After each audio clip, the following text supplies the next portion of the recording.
Hello students, मैं आशीष sir आप सभी का अपने यूट्यूब चैनल परिवर्तन बोधि पर स्वागत करता हूं।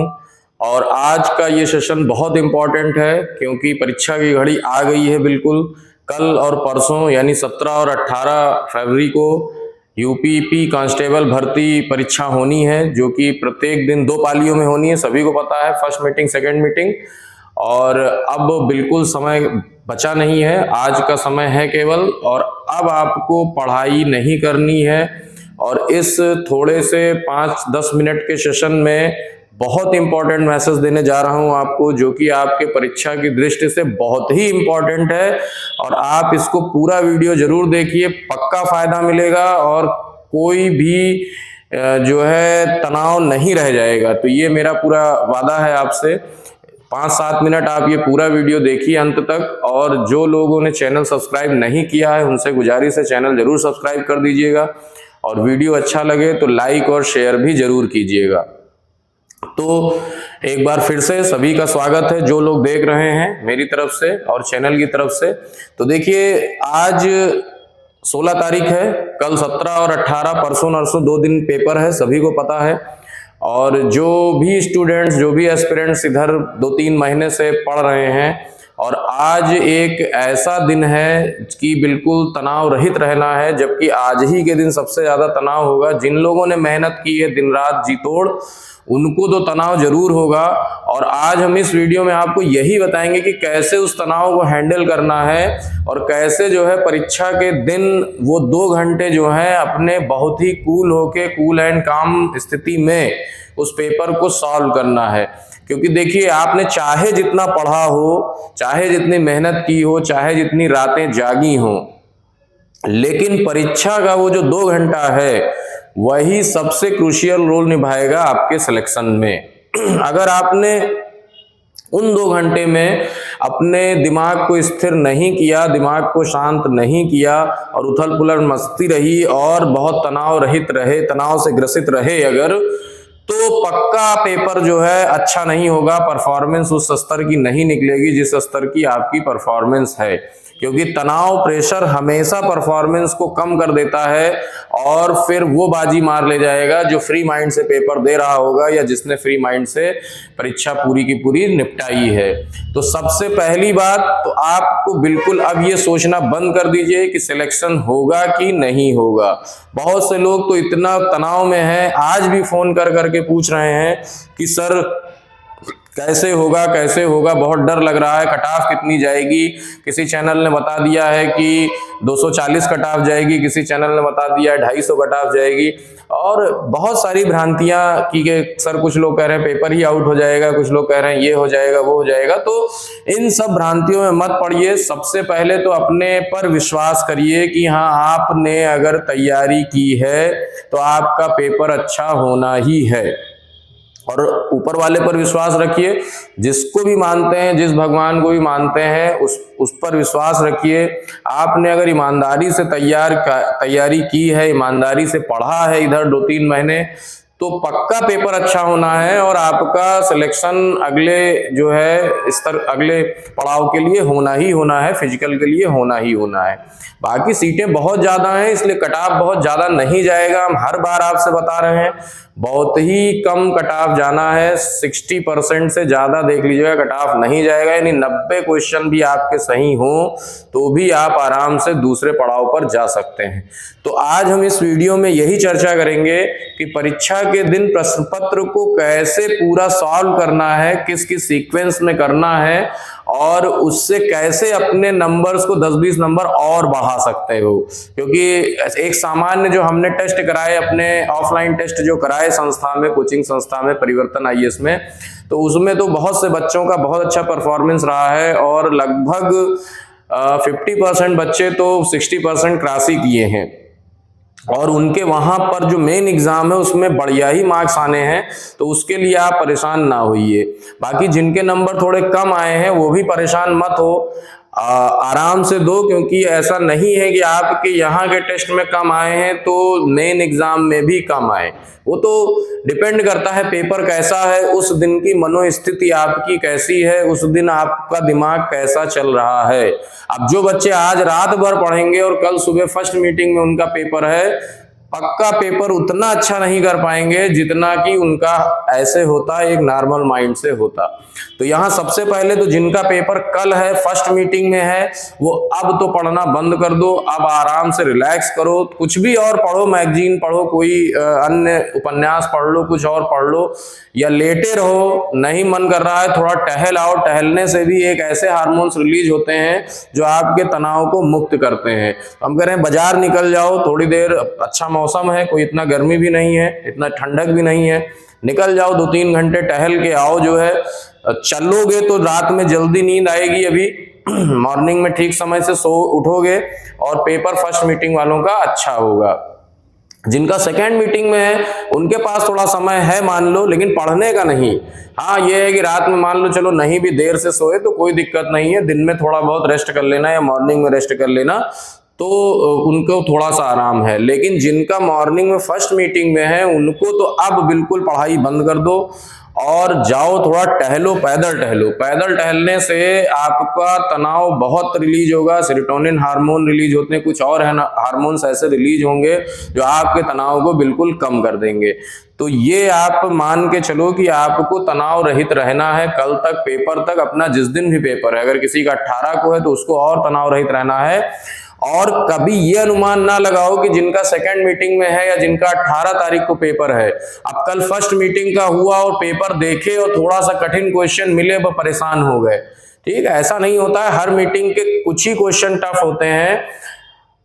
मान लो 150 क्वेश्चन आने हैं तो उसमें से केवल 10 या 20% क्वेश्चन ही, यानी कि आप मान के चलो 30 क्वेश्चन या 20 क्वेश्चन ही टफ होंगे पूरे पेपर में, और क्वेश्चन टफ नहीं होगा। 60% क्वेश्चन सरल होगा, 20% क्वेश्चन थोड़ा सा मीडियम अबव देन एवरेज होगा, और 20% क्वेश्चन ही केवल जो है टफ होगा।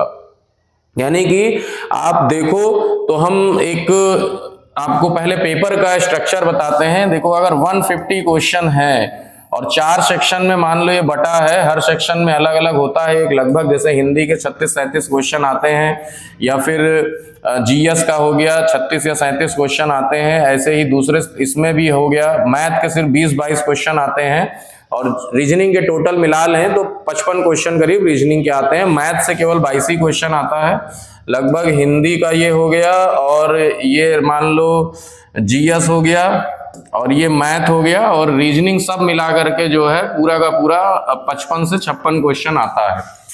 अब देखो इस पूरा अगर हम देखें तो इस 150 में 60% क्वेश्चन सरल ही होंगे, यानी कि 90 क्वेश्चन सरल होंगे।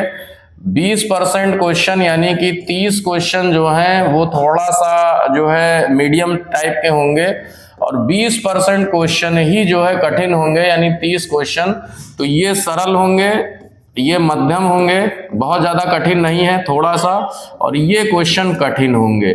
ठीक है, आपको पूरे पेपर में यही क्वेश्चन दिखेंगे, जबकि ये क्वेश्चंस का सिलेक्शन होने या ना होने पर कोई प्रभाव नहीं पड़ता है। इस चीज को दिमाग में बैठा लो, कोई सिलेक्शन होता है इन 90 से। ये 90 अगर पूरे सही हो जाएं, क्योंकि सरल हैं, ये 90 पूरे सही हो जाएं, इस 30 में अगर आप 50% भी कर ले गए तो सीधे सीधे 105 क्वेश्चन सही हो गए, और आपका 210 नंबर बना, और 210 नंबर पे आपका होना ही होना है। हो ही नहीं सकता कि ना हो, फिजिकल के लिए आप क्वालिफाई कर ही जाओगे। तो ये जो कठिन प्रश्न है, ये जो आपका कठिन प्रश्न है, इस पर आप दिमाग ही ना लगाओ यहाँ, क्योंकि यही वो क्वेश्चन है जो आपका सिलेक्शन नहीं करवाएगा। अगर आपने इन पर दिमाग ज्यादा लगाया, इनको करने के चक्कर में तुक्का मारा और ज्यादा गलत हो गया, 30 के 30 मान लो गलत हो गए, तो 1/4 की नेगेटिव मार्किंग है। अब आप सोच लो कि 7-8 क्वेश्चन तो आपके सही वाले में से गलत हो जाएंगे, और उसमें से भी 30 में से कुछ गलत होंगे। तो यहाँ पर आपको सिर्फ ये 80% पर ध्यान देना है। 90 और 30 यानी 120 क्वेश्चन ही ध्यान देना है जो कि सरल और मीडियम वाले हैं। तो सबसे पहले तो तनाव ये निकाल दो कि आपको सब पूरा पेपर सही करना ही करना है। पूरा पेपर कोई नहीं कर पाएगा। 150 क्वेश्चंस 2 घंटे में बहुत होता है, बहुत लेंदी क्वेश्चन होंगे। एनालिटिकल रीजनिंग का पोर्शन ज्यादा होता है तो वहां पर भी टाइम लगता है पेपर को पढ़ने में। तो अब हम थोड़ा सा बात करते हैं कि पेपर के दिन जो 2 घंटे आपको करने हैं वो कैसे करने हैं। तो यहां तो देखो आपको हमने एक चीज बताई कि कितने क्वेश्चंस आपको मेन टारगेट है, और मेन टारगेट आपका होना चाहिए, कठिन वालों को छोड़ दो अगर, तब भी 120 या 130 क्वेश्चन तक आप जो है करो। 10-20 गलत भी होगा कोई दिक्कत नहीं है, 110 या 100 सही हो गया तो भी आपका सिलेक्शन हो जाएगा फिजिकल के लिए, जो है नेक्स्ट लेवल के लिए आप क्वालिफाई कर जाओगे। तो अब देखो यहाँ पर अगर हम बात करें कि जो पेपर 2 घंटे का होना है, जो एग्जाम पेपर है, पेपर के दिन जो 2 घंटे हैं उनका मैनेजमेंट हम कैसे करेंगे। तो 2 घंटे का मैनेजमेंट आप देखो कैसे करेंगे, ये बहुत इंपॉर्टेंट है और इसी को आपको ध्यान से सुन लेना है। देखो 2 घंटे हैं, इन 2 घंटों में आपको अपने को पहले तो शांत रखना है। बिल्कुल शांत रहेंगे, कूल रहेंगे, घबराने की कोई जरूरत नहीं है, डरने की कोई जरूरत नहीं है। अपने पर विश्वास रखेंगे क्योंकि आपका विश्वास सिलेक्शन दिलाएगा, आपकी घबराहट आपको सिलेक्शन से दूर लेके चली जाएगी। इतने दिन पढ़ा है, इतने टेस्ट दिए हैं, इतने अच्छे से तैयारी की है, घबराने की कोई जरूरत नहीं है, भगवान आपके साथ में है। ठीक है, तो ये चीज आप अपने दिमाग में बैठा लो। फिर देखो 2 घंटे में जैसे पेपर मिले, बिना हड़बड़ाए शांति से सबसे पहले हिंदी और जीएस, तो 2 पेपर, जो हिंदी के सारे क्वेश्चन और जो जीएस का सारा क्वेश्चन है, मान लो जीएस का जो भी है, ठीक है, और आपको शांत तरीके से पेपर पढ़ते जाना है। हिंदी और जीएस के जो भी क्वेश्चन है, 37 क्वेश्चन जो भी है, या 37 और 38 क्वेश्चन लगभग आते हैं, 75 क्वेश्चन आपको मिलेगा। इन 75 क्वेश्चंस को शांत मन से पढ़ना है, जो आए उनको पेपर पर ही टिक करते जाना है, और जो नहीं हुआ है उसको चाहे तो गोला कर दो, और या फिर नहीं गोला कर पा रहे हो तो कुछ भी निशान लगा दो, या जो हो जा रहा है उस पर टिक कर दो। ठीक है, पूरा 75 क्वेश्चन कर लिया हमने। और अगर आपने थोड़ी बहुत भी तैयारी ठीक ढंग से की है तो इन 75 क्वेश्चंस में आप बहुत आराम से 50 क्वेश्चन तक आप कर पाओगे। 50 क्वेश्चन आपके हो जाएंगे। 25 क्वेश्चन ही होंगे जो कठिन क्वेश्चन है, जो हो सकता हो ना हो, या फिर उनको ट्राई नहीं करना है। तो आपने 50 क्वेश्चन, या किसी की तैयारी बहुत अच्छी नहीं है तो 40 क्वेश्चन तक भी हो सकता है, हम ये नहीं कह रहे हैं। अब आप अपना ओएमआर उठाओ, और ये लगभग आपका 75 क्वेश्चन करने में 45 मिनट का समय जाएगा, 45 मिनट या 1 घंटे का समय जाएगा। अपने ओएमआर को उठाइए जल्दी से, ये जो 50 क्वेश्चन आपने टिक किए हैं पेपर पर, उनको जल्दी जल्दी पहले भर लीजिए। और भरते समय जैसे मानिए कि आपने पहला क्वेश्चन नहीं आता था, पहला क्वेश्चन टिक नहीं लगाया है, दूसरे पे टिक नहीं लगाया है, तीसरे पे नहीं लगाया है, चौथे पे नहीं लगाया है, मान लो 5वें पे ऑप्शन पे टिक लगाया है, तो जब ओएमआर भरिए, जब ओएमआर भर रहे हो, तो जब ये 5वां क्वेश्चन ओएमआर भर रहे हो तो उसी टाइम चौथा एक बार फिर से पढ़ लो, और छठा वाला भी फिर से पढ़ लो। हो सकता हो याद आ जाए, क्योंकि फर्स्ट टाइम में नहीं याद आता है, सेकेंड टाइम में वो याद आ जाता है। याद आ गया, उसी समय ओएमआर भर लिया। तो एक जब ओएमआर भरते समय आप फिर से एक बार उसको रीड करोगे, फिर से रीड करोगे, तो 10 क्वेश्चन ऑटोमेटिक और बढ़ ही जाएंगे। यानी कि अगर आपने फर्स्ट टाइम में 40 था तो 50 हो जाएगा, या 50 था तो 60 हो जाएगा, बहुत आराम से। ठीक है, अब देखो ये हमारा 1 घंटे बीतेगा ओएमआर भरने में और इन सब प्रक्रियाओं को करने में। यानी कि 1 घंटे में आपको ये पूरा कर लेना है। हिंदी और जीएस अपना जितना भी आता था उतने कर लेने हैं, और 45 मिनट में ही हो जाएगा। जो बच्चे यहाँ टेस्ट दिए हैं संस्थान में, उनको पता है कि कैसे, उनको तो हमने कई बार बताया भी है, और इस प्रक्रिया को अपना करके उन्होंने अपना जो है परफॉर्मेंस भी बहुत अच्छा किया है। अब देखो नेक्स्ट क्या करना है आपको। कि हमारा 75 क्वेश्चन हमने अटेम्प्ट कर लिया था और इसमें से हम 50 क्वेश्चंस का एमआर भी भर चुके हैं, यानी कि यहाँ पर ये 50 क्वेश्चंस जो है वो एमआर फिल हो चुका है। ठीक है, अब हमारे पास बचे हैं जो है 75 क्वेश्चंस और ये 75 क्वेश्चंस बचे हैं और 1 घंटा का लगभग समय भी है। अच्छा, इसमें जब एमआर भरोगे तो 10 क्वेश्चन 20 क्वेश्चन और भी बढ़ जाएगा, कोई हम ऐसा नहीं कह रहे हैं कि नहीं बढ़ेगा, ठीक है, क्योंकि आराम से 10 क्वेश्चन की गुंजाइश है इसमें, प्लस 10 क्वेश्चंस आपके और बढ़ जाएंगे 1 घंटे में जब दोबारा जो है एमआर फिल करोगे, यानी 60 क्वेश्चन के करीब आपका हो चुका होगा।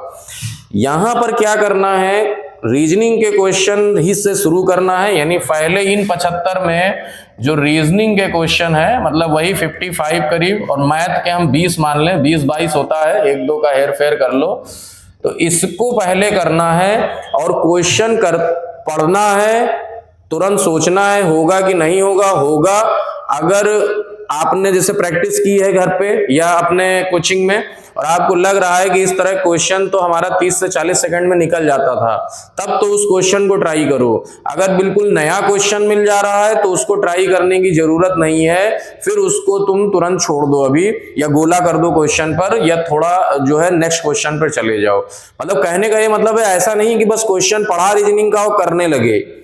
क्वेश्चन पढ़ते समय ही दिमाग को तैयार कर लो कि ये क्वेश्चन हमको तुरंत लगाना है या बाद में लगाना है, क्योंकि कुछ क्वेश्चन है जैसे ब्लड रिलेशन है, डायरेक्शन है, सरल क्वेश्चन होते हैं, या अल्फाबेटिक सीरीज है, या वर्णमाला क्रम जो अभी अल्फाबेटिक सीरीज बोला, या कोडिंग डिकोडिंग है, या असमानताएं हैं, या कैलेंडर का है, या डेट का है। इन सब में 30 से 40 सेकंड में आराम से क्वेश्चन हो जाता है। तो इन सब क्वेश्चंस को छांट के जल्दी जल्दी करते चले जाओ और ओएमआर में फिल करते भी जाओ, साथ में एक एक क्वेश्चन करते गए, फिल करते गए, फिल करते गए। और टारगेट ये रखो कि आधे घंटे में ये 55 क्वेश्चन रीजनिंग के पूरे कर लें, तो आधे घंटे या 45 मिनट में आप कर लोगे और 30 क्वेश्चन तो आप कर ही लोगे। और अगर आपके पास समय बचा है, मैथ के भी क्वेश्चन अगर ठीक ठाक मैथ है, और इनको थोड़ा तेज पढ़ना क्वेश्चन, क्योंकि लंबे होंगे। जैसे डायरेक्शन का क्वेश्चन है, बहुत लंबा मिलेगा, ब्लड रिलेशन का है, लंबा क्वेश्चन मिलेगा। और उस तरह के हमने वीडियो भी डाले हैं, उनको हम फिर से अपने ग्रुप में डाल देंगे या टेलीग्राम पे डाल देंगे। और परिवर्तन बोधि नाम से टेलीग्राम चैनल भी है, उस पर भी हमारा प्लेलिस्ट हम शेयर कर देंगे, उसको देख लेना। तो इसमें जो लंबे क्वेश्चन हो उनको थोड़ा तेज पढ़ना है, और एनालिटिकल रीजनिंग में बहुत समय सोचने में नहीं लगाना है, क्योंकि अगर आपने कहीं सोचने में ज्यादा समय दिया, 1 मिनट से ज्यादा का समय दिया, तो आपके पास सिर्फ 60 मिनट्स थे और 60 मिनट्स में 75 क्वेश्चन करना है। तो 60 मिनट का मतलब हो गया कि 1 मिनट से भी कम समय है आपके पास में। तो यही बिल्कुल टारगेट रखो कि 1 मिनट से ज्यादा का समय ना लगे, और क्वेश्चन तेज पढ़ो, समझ में आए तो करो, नहीं समझ में आए तो आगे बढ़ जाओ, बाद के लिए उसको छोड़ दो। और टारगेट रखो कि 45 मिनट में ये 55 और ये 20 क्वेश्चन पूरे एक बार पढ़ डालना है, और ओएमआर भरते चलना है। जो जो क्वेश्चन हो जाए ओएमआर भरते चलना है। अगर थोड़ी बहुत भी मैथ ठीक है तो इस 20 में आपका 10 क्वेश्चन बिल्कुल हो जाएगा, यानी 30 और 10 40, ये हो गया 60, ये हो गया, यानी 60 + 40, यानी कि 100 क्वेश्चन तो आपके हो जाएंगे। थोड़ा सा रीडिंग कैपेसिटी और बढ़ा दोगे तो ये 30 55 से ये 40 भी हो सकता है, और ये 20 से 15 भी हो सकता है। यानी कि 10 क्वेश्चन की गुंजाइश यहाँ है, 5 क्वेश्चन की गुंजाइश यहाँ है, 15 क्वेश्चन और बढ़ा दो अगर, तो 115 क्वेश्चन तक आप बढ़िया से कर लोगे, आराम से कर लोगे, या 120 भी पहुंच सकते हो। थोड़ा सा बस ये आप स्पीड का खेल है कि क्वेश्चन सरल आ गए, जल्दी जल्दी करते गए, तो ये 40 के बजाय 50 भी हो सकता है। और बस ये है कि जैसे कथन तर्क है, कथन कारण है, कथन निष्कर्ष है, कथन पूर्वधारणा है, या फिर कथन जो है कार्यवाही है, ये जो एनालिटिकल पोर्शन है इनको थोड़ा तेज पढ़ना।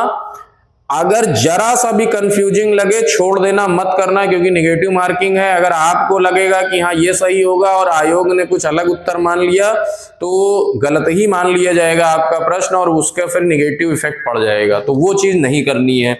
तो कुल मिलाकर के इन 55 और 20 क्वेश्चन में हमको 75 में 60 क्वेश्चन तक कर डालने हैं, और 60 120 क्वेश्चन भी आपने किए, ओएमआर भी भर गया है। 10 क्वेश्चन भी मान लो गलत हुआ अगर तो 110, और उस 10 क्वेश्चन का मान लो 2 क्वेश्चन और गलत हो जाएगा, 4 दूना 8, यानी कि 105 तक तो आप बने रहोगे, 105 से नीचे कभी नहीं जाओगे। और 105 क्वेश्चन का मतलब है 210 मार्क्स, कोई रोक नहीं सकता है आपको, ये आप मान के चलो, क्योंकि पद बहुत हैं। 2018 में वैकेंसी आई, 2019 में वैकेंसी आई, वहां पर पद इतने नहीं थे, इसलिए कट ऑफ थोड़ा सा ज्यादा थी, या वही कट ऑफ मान के चलो, तो भी 105 क्वेश्चन अगर सही हो जाते हैं तो आपके 210 मार्क्स पर आराम से आपका कट ऑफ पार रहेगा, उसे चिंता की जरूरत नहीं है। तो घबराना नहीं है, आपको बहुत ही जो है शांत मन से क्वेश्चन करना है, और बस ये विश्वास रखो कि पढ़ा है तो होगा। और 60% 65% से ऊपर कट ऑफ नहीं रहना है, हम फिर आपको बता रहे हैं। और ये स्ट्रेटजी जो हमने अभी आपको बताई है, इसको फॉलो करोगे, आराम से 120 क्वेश्चन तक सही होगा। बस कोशिश करना कि सारा पेपर एक बार पढ़ जरूर जाए, कोई क्वेश्चन छूटे ना, क्योंकि हो सकता हो छूटे वाले क्वेश्चन में से अगर कोई सरल क्वेश्चन हुआ तो फिर बाद में बहुत तकलीफ होती है कि जो है अगर हम पूरा लास्ट तक पहुंच जाते तो हमारा प्रश्न ज्यादा सही हो जाता। ठीक है, तो बिल्कुल भी प्रेशराइज होके पेपर नहीं देना है, बहुत अच्छी तैयारी है, हमने बच्चों का देखा हुआ है, बहुत बढ़िया रिजल्ट रहा है। कोचिंग के एग्जाम में उन लोगों ने बहुत अच्छा जो है मतलब स्कोर किया है, जो ऑफलाइन टेस्ट हुए हैं, और हमको तो पूरी उम्मीद है कि लगभग ज्यादा से ज्यादा बच्चों का क्वालिफाई होगा। बस आप लोग मत घबराओ, और मेरे ऊपर विश्वास रखो, अपने ऊपर विश्वास रखो, ऊपर वाले के ऊपर विश्वास रखो, क्योंकि सिलेक्शन लेना है तो सबसे पहली चीज विश्वास का होना बहुत जरूरी है। अगर तुम्हारा विश्वास डगमगाया तो फिर गड़बड़ होगा। तो बिल्कुल भी मत सोचो कि मेरा नहीं होगा, या डरो मत। ठीक है, अब तो नहीं डरना है, और अब पढ़ना भी नहीं है बहुत ज्यादा। इसीलिए मैंने आज कोई मैराथन क्लास कुछ नहीं पहले सोचा था, लेकिन जो लोग भी एग्जाम के एक दिन पहले पूरी रात भर मैराथन चला देते हैं, या पूरे दिन भर मैराथन चला देते हैं, तो फिर आपका बस एक ही चीज कमी हो जाएगी। एक तो रात भर मान लो आपने मैराथन देखा, तो रात भर केवल वही क्लास गूंजेगी, उस क्लास के अलावा और कुछ जो पुराना पढ़ा है वो चीज निकल करके आएगा नहीं। तो अगर ऊपर से सब डालते जाओगे मान लो, तो इतना दबाव आ जाएगा कि जो अंदर की पहले की इंफॉर्मेशन है वो निकल ही नहीं पाएगी। तो दिमाग को रिलैक्स रखना है बिल्कुल, और उसके लिए पढ़ाई अब बंद कर देनी है। चुपचाप जो है मौज करो, घूमो फिरो, थोड़ा टहलो, जो है पैदल ज्यादा चलो अगर हो सके तो, जिससे जो है दिमाग रिलैक्स रहने में बहुत मदद मिलेगी। मोबाइल मत देखो, बहुत से लोग रात भर वीडियो या फिर टीवी या ये सब देखने से दिमाग थोड़ा सा चकराएगा, या जो है माइंड थोड़ा डिस्टर्ब रहेगा। कुछ मत करो, लेटे रहो ऐसे, जो भी ख्याल आए उनको आने दो, डिलीट करो, आने दो, डिलीट करो। बस बहुत सारे बुरे ख्याल भी आएंगे, बहुत सारे अच्छे ख्याल भी आएंगे, बुरे ख्याल भी आएंगे कि नहीं हुआ तो क्या होगा, ऐसे भी ख्याल आएंगे कि यार पूरी मेहनत कर ली है, सब कुछ दे दिया है, बाई चांस मान लो पेपर कठिन आ गया, नहीं हुआ तो क्या हुआ, कोई दिक्कत नहीं है। कोई ऐसा नहीं है कि नहीं हुआ तो क्या हुआ, होगा क्यों नहीं। सबसे पहली बात अपने से प्रश्न ये करो ही ना कि नहीं हुआ तो क्या हुआ, हमेशा यही सोचो कि होना ही है और हर कीमत पर होना है, क्योंकि हमने मेहनत की है तो होगा, क्यों नहीं होगा, सिलेक्शन होगा जरूर। तो इसलिए अभी उस चीज को सोचो ही ना, निगेटिव थॉट्स को बिल्कुल क्लियर कर दो माइंड से, और तैयारी जितनी भी है अच्छी है, आप लोगों की सिलेक्शन मिलेगा, मेरी शुभकामनाएं हैं। और जितने भी एस्पिरेंट्स कल भाग ले रहे हैं परीक्षा में, पूरे उत्तर प्रदेश के जितने भी प्रतिभागी हैं, जितने भी एस्पिरेंट्स हैं, सभी को मेरी तरफ से बहुत बहुत शुभकामनाएं। All the best, best of luck, बहुत अच्छे से पेपर दो, और अच्छा पेपर करो, शांत मन से करो, और बिना कोई हेडेक लिए पेपर करो। आगे भी वैकेंसी आती रहेंगी, गवर्नमेंट ने बोला ही है कि हर साल अब पुलिस भर्ती परीक्षा की कुछ ना कुछ वैकेंसी निकालते रहेंगे। एसएससी जीडी की आने वाली है, जुलाई अगस्त में फिर से पेपर होने वाला है जीडी की वैकेंसी। अभी मार्च अप्रैल में आ जाएगी वैकेंसी, और जुलाई अगस्त में फिर एक पेपर लगा है, लेखपाल के पद आने वाले हैं। तो बहुत चांसेस हैं, आपने जो मेहनत किया है वो बर्बाद नहीं होनी है। ये चीज दिमाग में बैठा लो यहाँ पर कि अगर रात भर पढ़े हो, रात रात दिन दिन मेहनत किए हो, तो वो मेहनत बेकार नहीं जाएगी, वो आपके जीवन को चार चांद जरूर लगाएगी, कभी ना कभी उसका फल जरूर मिलना है। तो ये तो बिल्कुल दिमाग से निकाल दो कि कहीं मेरी मेहनत बेकार ना चली जाए। मेहनत कभी बेकार नहीं जाती है। आपकी पढ़ाई आपके व्यक्तित्व को में जरूर चार चांद लगाती है, कहीं ना कहीं आपको जरूर फल देगी। अभी आगे बहुत सारी वैकेंसीज आनी है, तो वहां पर भी आपको उसका फायदा मिलेगा ही मिलेगा। और ये जो एक गोल्डन चांस है, इसमें तो आपको निकलेगा ही, जब अच्छी तैयारी है तो निकलेगा ही। तो फिर से एक बार बहुत बहुत धन्यवाद आपको, और अच्छे से तैयारी किया, अच्छे से पेपर दो। और दूसरा, बहुत बहुत शुभकामनाएं, ऑल द बेस्ट सभी एस्पिरेंट्स को, बेस्ट ऑफ लक। और फिर जो है हमारी तरफ से, पूरे टीम परिवर्तन की तरफ से सभी को बहुत बहुत शुभकामनाएं। धन्यवाद।